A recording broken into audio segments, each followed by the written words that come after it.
amigas, sejam muito bem-vindas a mais um vídeo aqui no canal Lunática. E hoje a gente vai falar de um assunto sério, um assunto importante, um assunto que é muito próximo do meu coração. E antes da gente iniciar essa conversa, eu gostaria de falar com você que está chegando agora aqui no canal, você que não conhece ainda o meu trabalho, não conhece o meu conteúdo, seja muitíssimo bem-vindo, bem-vinda ou bem-vinde. Espero que vocês gostem do vídeo de hoje. Deixe o seu like aqui, se inscreva no canal, ative as notificações e manda esse vídeo para outras pessoas que você acha que podem fazer um bom proveito desse conteúdo. Queria começar o assunto de hoje falando que eu faço resenhas de RuPaul's Drag Race semana a semana, todos os episódios, episódio a episódio, e que algumas semanas atrás a gente teve um caso muito polêmico que me machucou muito em particular, que foi o caso da Utica. No Snatch Game, a Utica, participante da 13ª temporada, resolveu interpretar o pintor Bob Ross, que era conhecido pelo seu cabelo crespo, que na verdade não era o seu cabelo natural, mas sim um permanente que ele fez para que ele tivesse aquela textura. Utica, sendo um homem branco out of drag, optou naquele momento, por medo de usar uma peruca de textura crespa e ser mal interpretada nas redes sociais, ela optou por utilizar uma touca cheia de pelúcias de esquilos como uma forma de representar essa textura de cabelo. No episódio em si que isso aconteceu, eu fiz uma review com o Muniz, que é meu amigo aqui do YouTube, que faz reprises também de RuPaul's Drag Race. E por mais que eu tenha falado um pouco sobre o meu incômodo, eu não cheguei a dizer o quanto aquilo tinha me machucado. Falei um pouco sobre depois na review da semana seguinte, mas eu achei que após aquilo, esse assunto estaria encerrado, eu não precisaria vir aqui de novo pra falar sobre o que aconteceu, porém, aconteceu de novo, galera. Pra quem acompanha também o Big Brother Brasil, viu que nesse final de semana a gente teve uma situação com o Rodolfo, que era um participante que já estava difícil de engolir. Depois de inúmeras atitudes e declarações homofóbicas, e a gente também teve algumas coisas do histórico deles antes de entrar na casa, como o posicionamento político. E chega no Big Brother, chega nesse final de semana, esse último final de semana, ele caiu no castigo do monstro, que pra quem não acompanha o Big Brother, isso acontece toda semana. A pessoa que ganha a prova do anjo tem o direito de botar 2 pessoas no castigo do monstro, que é uma brincadeirinha no qual as pessoas escolhidas têm que usar uma fantasia, vai tocar uma musiquinha, elas ficam lá fazendo alguma tarefa, dançando, ou tem que ficar de guarda em algum momento, alguma coisa do tipo. Pois muito que bem, Rodolfo foi escolhido pelos anjos Fiuk e Gilberto a ser o monstro da semana junto do seu companheiro Caio. E o monstro dessa semana consistiria em usar uma fantasia de Homem das Cavernas, aí ia tocar uma musiquinha, eles iriam para uma plataforma na área externa da casa e fariam dancinhas até a música acabar. Depois disso eles estavam livres para viver a vida deles, é claro, com as limitações da fantasia que eles não podiam tirar. No momento que essas fantasias chegaram até a casa, que foram entregues aos 2 castigados, eles foram se vestir na companhia de 2 outros participantes, que são a Juliette e o João Luiz. E naquele momento eles estão lá rindo e brincando e colocando as roupas, e naquele determinado momento o Rodolfo faz o seguinte comentário, que na opinião dele foi apenas um comentário infeliz, uma brincadeirinha sem graça, dizendo que a peruca daquela fantasia era igual o cabelo do João Luiz, que é um participante negro que tem cabelo crespo. E a peruca em questão da fantasia era uma peruca sintética que estava toda emaranhada, com alguns ossos enfiados para poder fazer a caracterização de Homem das Cavernas. Naquele momento, o João não falou muita coisa. Ele simplesmente negou todas as vezes que alguém tentou afirmar que sim, o cabelo dele era semelhante àquela peruca. A Juliette tentou, assim, amenizar a situação, falando que não era igual, não era um Black Power. Se o cabelo talvez estivesse bem feitinho e cortadinho, talvez fosse parecido. Mas não, gente, nem assim. Se eles tivessem tido a oportunidade ou qualquer outra coisa de pentear aquela peruca, de fato arrumá-la e deixá-la bem feitinha, o cabelo teria se assemelhado muito com o dessa peruca aqui que eu tenho. Cabelo sintético, liso, um pouco ondulado em alguns momentos, mas isso daqui não é nada próximo de um cabelo cacheado como o meu ou de um cabelo crespo. Naquele momento, como eu falei, o João, ele não foi aquela pessoa que parou tudo pra poder explicar por que aquilo estava errado, por que aquilo não era uma brincadeira. Ele simplesmente negou todas as vezes que tentaram associar aquele cabelo desgrenhado ao cabelo dele. E ele meio que guardou isso pra ele devido à dor que ele devia estar sentindo, afinal... A gente ouve coisas. Eu sei que o meu cabelo é cacheado, não é, sabe, um cabelo crespo, mas eu também ouvi muita coisa desde pequena sobre a textura do meu cabelo. Então, ele optou por só confidenciar isso com a Camila e depois o Gil ficou sabendo um pouco por alto também. Até que na segunda-feira, com o jogo da discórdia, ele aproveitou a oportunidade que tinha pra contar o que aconteceu pro povo da casa. A maioria dos colegas de confinamento foi lá e deu força pra ele, se solidarizou com ele e ficou ao lado dele entendendo o que tinha acontecido. Enquanto o Rodolfo, que teve a sua atenção chamada mais de uma vez e por mais de uma pessoa, em vez de ir até lá, reconhecer o seu erro, pedir desculpas, ele simplesmente ficou se defendendo e procurando motivações, procurando justificativas para algo que não tem justificativa. Por mais que na minha bolha as pessoas tenham sim ficado indignadas com o que aconteceu ali, as pessoas se motivaram ainda mais para votar para ele sair, graças a Deus que ele saiu, ainda tem pessoas que acham que o João Luiz está errado, que ele deveria ter falado no momento que as coisas aconteceram, que ele deveria ter sentado com toda a paciência do mundo, explicado para o Rodolfo que, oh meu Deus, o pobre homem branco, sim, chucro, que não entende de nada, que não tem acesso à internet, que não tem acesso à informação, explicado por que ele não pode chamar o cabelo dos outros de cabelo de homem das cavernas. Pois eu digo a vocês que não. O João não tem obrigação nenhuma de ensinar para as pessoas que esse tipo de comportamento é errado. A Camila de Lucas não tem obrigação nenhuma de ensinar para as pessoas que esse tipo de comportamento é errado, mas ainda assim ela ficou até umas 2, 3 horas da manhã, na madrugada de segunda para terça, conversando com o Rodolfo e tentando explicar para ele onde que ele estava errando e tentando mostrar para ele que era só ele entender, ele reconhecer esse erro e pedir desculpas. Mas em vez de ouvi-la, em vez de, sabe, entender o que ela estava dizendo, ele optou por continuar se justificando e interrompendo a fala da menina a cada 5 segundos. É angustiante, porque a gente está numa situação global na qual a gente não pode se reunir com as pessoas que a gente ama, a gente não pode fazer festas, a gente não pode fazer o que a gente normalmente fazia para o nosso lazer.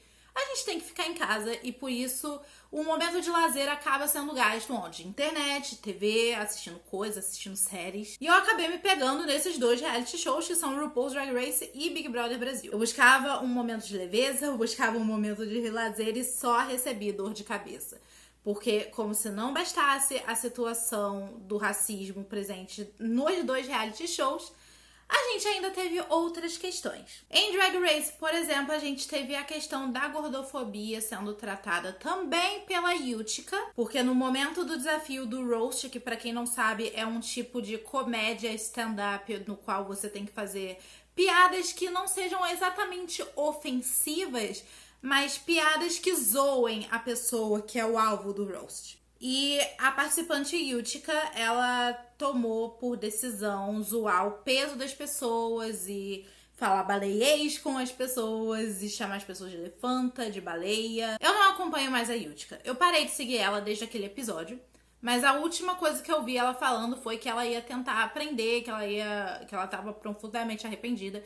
E eu espero que ela realmente esteja e que ela esteja realmente tentando aprender. Por mais que eu tenha um corpo assim, digamos, comum, eu ainda sou uma mulher gorda. E sendo uma gorda menor, eu sei que eu tenho alguns privilégios em relação a outras pessoas gordas. Eu consigo ir ao shopping e achar uma saia na C&A, consigo comprar uma blusinha na Renner, eu consigo achar coisas que me cabem por um preço, não digamos assim barato, mas um preço ok. Eu sei que tem muitas outras pessoas que não conseguem, não tem essa facilidade de encontrar e quando encontram, geralmente é muito mais caro do que uma peça de roupa numa C&A, numa Renner, numa Marisa. Eu ouvi muitos comentários gordofóbicos na minha infância. Eu ouço até hoje comentários gordofóbicos da minha própria família. O meu apelido de infância dado pelo meu tio era rostinho de sereia, corpinho de baleia. Até hoje eu ouço da minha família que eu preciso emagrecer, que eu estou obesa, que eu preciso cuidar da minha saúde. Mesmo eu sendo uma mulher adulta, maior de idade, a minha mãe ainda regula o que eu como. Se ela me vê comendo um doce, se ela me vê comendo alguma coisa que me faz ter vontade de encher o prato, talvez, ela reclama, ela fala que eu tô comendo muito, que eu preciso fazer exame, porque eu estou gorda, eu estou obesa, eu preciso emagrecer. Tem vezes que eu vou a médico pra ver coisas que não dizem respeito à minha alimentação ou à minha situação digestiva. E ainda assim, pedem pra eu emagrecer porque eu preciso cuidar da minha saúde. E tem um outro caso ainda em RuPaul's Drag Race que tem como tema a gordofobia, que foi a situação da Olivia Lux contando sobre a jornada dela, de que ela era uma criança muito gordinha, então ela começou a fazer esportes e investir em emagrecer e tudo mais, e que hoje em dia ela era uma pessoa muito mais feliz por conta disso. E isso passa uma ideia bem esquisita pra quem tá assistindo, né? Uma ideia bem gordofóbica, inclusive, de que a pessoa gorda, ela não consegue encontrar felicidade, ela não tá saudável e depois que você emagrece, a sua vida muda e vira um mar de rosas. Não muda. Eu contei na mesma ocasião daquela review que teve uma vez que eu estava emagrecendo muito rápido, as pessoas me elogiavam horrores e depois de um tempo eu fui fazer um exame de sangue e eu descobri que eu estava com hipotireoidismo. E aí eu descobri por que eu estava emagrecendo tão rápido. É porque eu estava doente. Aí a gente corta pro Big Brother. Por mais que tenha rendido, assim, momentos de entretenimento bem legais, tem sido um show de horrores. Antes dessa questão de comparar o cabelo do João, que é um cabelo crespo, a uma peruca emaranhada, a gente também teve gordofobia por parte da Sarah, que toda hora falava que as colegas dela da escola estavam deste tamanho. A gente teve xenofobia por parte de outros participantes em relação a Juliette. E a gente teve um outro caso que foi muito falado na época, mas que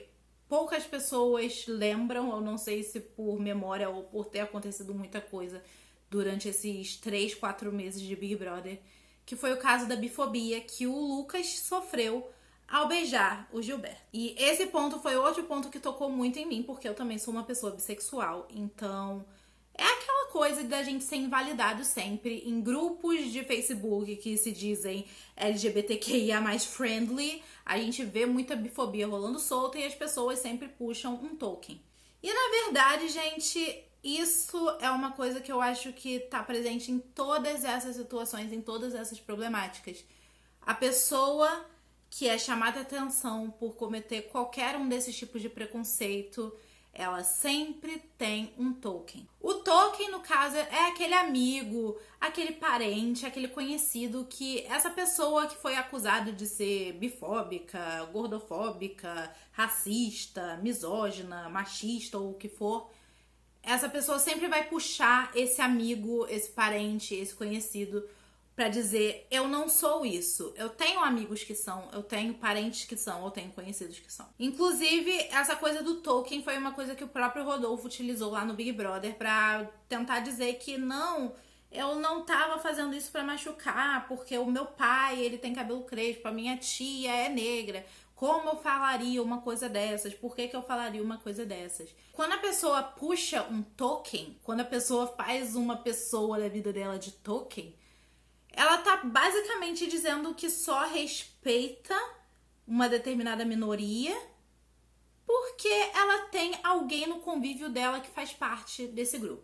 Típico caso daqueles homens que falam, como é que eu posso ser machista se eu amo a minha mãe, eu fui criado no meio de mulheres e pipipi popopó. E às vezes até acontece de pessoas dentro da própria comunidade rirem de situações como essa ou compactuarem com situações como essa, seja porque elas não têm o acesso à informação que a gente tem hoje em dia, ou porque elas simplesmente querem ser aceitas. E para serem aceitas pelo grupo normativo, elas acabam reproduzindo preconceitos contra os seus próprios. Meu cabelo, vocês conseguem ver aqui, um cabelo cacheado, atualmente tingido de coral, que parece um pouco rosa, mas a caixinha me prometeu coral, eu queria coral, hein? Hoje em dia eu amo o meu cabelo, eu cuido dele da melhor forma que eu posso, da forma que o meu orçamento me permite. E eu tenho muito, muito, muito orgulho desses cachos. Mas nem sempre foi assim, né, gente? Hoje em dia a gente tem várias representações na mídia de pessoas de cabelos crespos, até para crianças mesmo, brinquedos muito mais representativos. Mas quando eu era criança, na minha infância, era muito raro se encontrar. As Barbies eram quase todas loiras do cabelo liso. A gente não encontrava aquelas bonequinhas bebês que fugissem do padrão de loirinha branca dos olhinhos azuis. As princesas da Disney também não eram assim um exemplo de diversidade. O que me fazia sonhar com o dia que eu cresceria, poderia alisar o meu cabelo, pintar ele de loiro e assim amar a pessoa que eu era. E quando a gente é bem novinho na escola, geralmente os professores mandam pra casa naquelas agendinhas e tal, aqueles bilhetinhos pedindo pros pais fazerem controle de piolhos e tudo mais, e mandarem os filhos que têm cabelo longo, no caso, na época era majoritariamente as meninas, mandar de cabelo preso pra evitar que, caso algum coleguinha tivesse piolho, pegasse no cabelo da criança, pipipipopopó. Só que aí eu digo pra vocês, quem eram as meninas que sempre iam de cabelo preso para a escola? Isso mesmo, as meninas que tinham o cabelo cacheado ou crespo. Quem tinha o cabelo liso geralmente só ia com uma tiarinha na cabeça e acabou. Já eu e as minhas outras colegas quase sempre era o quê? Trancinha, era Maria Chiquinha, eram vários tipos de penteados diferentes que, gente, são penteados muito fofinhos. Mas eu ficava muito irritada naquela época porque eu queria ficar com meu cabelo solto. E eu simplesmente não podia, seja por causa da textura dele, seja por causa dessa história dos piolhos, seja por causa do volume dele, né? Agora ele tá bem baixinho, né? Mas ele geralmente fica bem volumoso. Isso me levou desde bem novinha a procurar escova, a alisar o cabelo, fazer relaxamento para poder controlar o volume dele e tudo mais. Foi no comecinho da faculdade que eu resolvi falar, basta, chega, não quero mais relaxar, vou cuidar do meu cabelo em casa, vou deixar ele ser quem ele é. E eu tinha 17 anos quando eu tomei essa decisão de não relaxar mais o meu cabelo. E por mais que tenha sido uma decisão que eu me orgulho dela até hoje, não apagou os 17 anos que eu ouvi de comparações do meu cabelo com outras coisas que definitivamente não se parecem com ele. Não apagou os 17 anos que eu ouvi que meu cabelo era duro. Não apagou os 17 anos que eu ouvi que meu cabelo parecia uma palha. Não apagou os 17 anos que eu ouvi que meu cabelo era ruim. Não apagou os 17 anos de crianças jogando bolinhas de papel no meu cabelo. Não só crianças, adolescentes também, porque no ensino médio teve gente que jogava coisa no meu cabelo. Não apagou os muitos anos de relaxamento que eu fiz, não apagou os muitos anos que eu ficava implorando pra minha mãe pra alisar o meu cabelo. Não apagou nada disso. E recentemente eu alisei o meu cabelo depois de 10 anos. Foram 10 anos que eu passei sem alisar, sem mexer na textura dele. E essa escova, na verdade, fazia parte de um pacote, né? Porque eu fui fazer as mechas, eu fui retocar as minhas mechas, eu fui pintar o meu cabelo. E pra fazer as fotos, pra mostrar um pouco melhor o trabalho do cabeleireiro, a gente fez uma escova no meu cabelo. Eu não vou mentir pra vocês, eu achei que ficou bonito, sabe? Eu gostei, eu tirei fotos, já fazia muito tempo que eu não me via com o cabelo alisado. Então, eu aproveitei os pouquíssimos dias que eu estava com o cabelo alisado. Mas pra mim foi muito difícil postar as fotos do meu cabelo daquela forma no Instagram, porque eu sabia que não era uma coisa permanente. Eu sabia que, independente do meu cabelo estar alisado naquele momento, eu ainda amo os meus cachos, eu não tava abrindo mão deles. Mas foi muito difícil porque muita gente com quem eu não interagia, muita gente que não falava comigo há anos, apareceu do nada pra me elogiar. E eu ficava naquela pira. Eles estão me elogiando porque o trabalho do cabeleireiro ficou perfeito, ou eles estão me elogiando porque eu tô aparecendo de cabelo liso? O que era pra ser uma coisa pra eu ficar feliz, que eu tava pintando meu cabelo do jeitinho que eu queria, acabou se tornando uma noia, acabou se tornando uma paranoia na minha cabeça, porque teve gente que eu meio que sentia que só tava indo lá me elogiar porque eu estava com o cabelo liso. E eu vou ser sincera pra vocês, gente. Antes de ficar com todas essas paranoias na cabeça, eu tava adorando me ver de cabelo liso. Não porque eu prefira essa textura no meu cabelo, mas sim porque era uma coisa diferente. Eu compararia, por exemplo, ao que a Camila de Lucas faz atualmente, porque ela usa as laces, ela usa aquelas perucas não pra esconder o cabelo dela, mas sim porque ela tá passando pela transição capilar, ela tá tentando voltar com o cabelo com a textura natural dele. E é muito difícil você ver o seu cabelo nascendo com duas texturas diferentes. Então ela opta por usar a lace, né, enquanto o cabelo dela não volta ao normal. Mas assim, aceitar o seu cabelo cacheado não é abrir mão de você experimentar outras coisas, não é abrir mão de fazer uma escova, não é abrir mão de usar uma peruca. Às vezes você faz isso porque você quer dar uma variada no visual, e quem não quer, né, gente? Então eu tava curtindo estar com o cabelo alisado por alguns dias, porque era uma coisa diferente. Eu já não me via com cabelo assim há muito tempo. Como eu disse, foram 10 anos. A última vez que eu tinha feito escova no meu cabelo foi nos meus 15 anos, que esse ano faz 10 anos. Então, assim, é muito fácil pessoas que não passaram por esses processos, pessoas que nunca sentiram isso na pele, que nunca viveram esses preconceitos na sua vida. É muito fácil pra vocês pegar o celular ou pegar o computador, entrar na internet, criticar pessoas de cabelo crespo ou cacheado por estarem usando peruca, ou por fazerem alisamento, ou por tingirem. É muito fácil pra vocês querer fazer uma falsa simetria falando que pessoas que alisavam o cabelo há uns 10, 20 anos atrás era apropriação cultural dos brancos, porque aparentemente só branco pode ter cabelo liso, tipo indígenas, asiáticos. Não é só branco que tem cabelo liso. Então é simplesmente muito fácil. É muito fácil a pessoa nunca ter passado por nada disso na vida, sentar na frente de um computador, pegar um celular, qualquer coisa, entrar na internet achando que é terra de ninguém e começar a diminuir a dor dos outros e chamar de mimimi. E ver essas coisas sendo tratadas no Big Brother, em Drag Race, isso mexeu muito comigo. Eu fiquei muito mal. Quem é meu amigo pessoal viu que, tipo, de segunda pra terça eu tava um caco, eu tava terrível. A gente tá cansado de ver os nossos cabelos, sejam eles cacheados ou crespos, sendo comparados a ninhos de roedores, sendo comparados a palha de aço, sendo comparados a coisas desgrenhadas. Até porque manter um cabelo desse, gente, dá muito trabalho.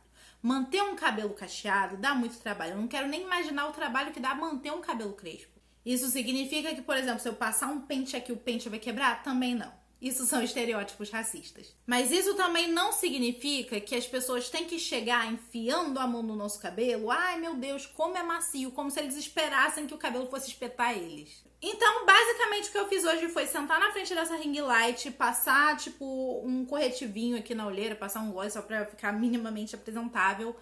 Pra dizer o óbvio, pra dizer o mínimo, o básico que todo ser humano deveria saber. Respeito é fundamental. Não é porque você tem pessoas na sua família, ou no seu círculo de amigos, ou na sua convivência, que aceitam as piadinhas preconceituosas que você faz, que isso tá tudo bem. Não tá tudo bem. Como eu disse, muita gente reproduz essas piadas por falta de informação ou mesmo para tentar ser aceito por um grupo normativo. Mas ainda existem as pessoas que reproduzem essas falas por falta de caráter. Então eu vou repetir a fala que a Camila de Lucas teve no programa, que é: pesquisem, se informem, estudem. Não achem que porque uma pessoa faz parte de uma determinada minoria social, ela tem a obrigação de sentar com você num cantinho e explicar tati-bitati, bem mastigadinho pra você entender. Você é uma pessoa adulta. Você tem acesso à internet. Se você tá vendo esse vídeo é porque você tem acesso à internet. Você pode tirar alguns minutos do seu dia, pesquisar, sabe? Achar sites especializados, fóruns, ler livros, documentários, filmes, séries, música sobre esses assuntos. Não falta material por aí. Seja sobre racismo, feminismo, gordofobia, LGBTfobia, classismo. Todas essas informações a gente consegue encontrar na internet. A gente consegue encontrar em várias mídias. Então não alimente a sua ignorância, não espere você estar sob os holofotes para pedir ajuda de alguém, para querer se informar. Informe-se agora. Se você realmente quer aprender, se você realmente quer se envolver com alguma dessas causas, se você quer entender, se informe. Não espere alguém vir até você te explicar tudo. Era basicamente isso que eu tinha para dizer por hoje. Esse vídeo foi mais um desabafo e eu espero que vocês tenham entendido de coração tudo que eu quis passar aqui pra vocês. Se você gostou desse vídeo, se você achou ele interessante, não esqueça de deixar o like aqui embaixo. Se inscreva no canal, ative as notificações para não perder os próximos vídeos. Compartilha esse vídeo com pessoas que vocês acham que precisam ver esse conteúdo. E se vocês quiserem, me sigam nas outras redes sociais que eu vou deixar aqui na descrição do vídeo, assim como o link da campanha do Apoia-se, que é pra ajudar esse canal a crescer cada vez mais. Eu espero ver vocês no próximo vídeo aqui do canal. Beijos, tchau!